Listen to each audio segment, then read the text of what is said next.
Welcome to today's Choke Point, brought to you by Online Trading Academy. You know that us Northwest drivers, we are notorious, or at least blamed, for not being able to drive in any conditions.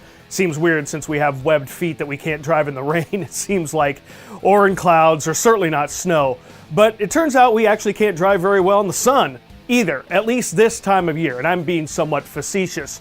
But I want to talk about sun glare. Sun glare is a real issue, and it has caused slowdowns lately, again, because of the time of the year, where we are, where the time of day of our morning commute, when the sun hits your eyes right in those specific places, it can make it very difficult. And in fact, this week, we've seen 10 or 12 minute delays on some of our drives based entirely on the fact you go from shaded areas to whammo, the sun just hits you right in the face and it backs up behind it, especially in Tacoma. Tacoma has a couple of stretches where you get out of the shadows and then wham, you get hit in the sun, like from 72nd up through 56th to 38th. We've seen big time slowdowns there this week, along with Highway 16 trying to tie in the eastbound direction. But what really gets it is right through that daily choke point we have anyway, which is with all the weaving and merging past the dome to the Puyallup River. You get around the corner there, right by the casino, and the sun hits you dead on. Because let's face it, at that point in the road, even though you're on northbound I-5, you're almost driving directly east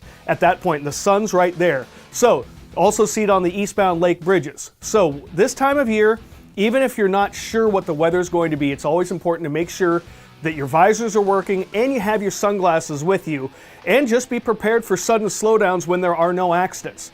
Just happens. Sun glare. Hopefully once daylight saving time, once we hit next week, this will be a little different. The sun will be at a different angle. This won't be an issue, but it's something to keep in mind as we transition out of the gray, which is 360 days of the year, kidding, the rest of the year as we see more sun. So be prepared, and be prepared for sun glare slowdowns. And this Choke Point is brought to you by our friends at Online Trading Academy.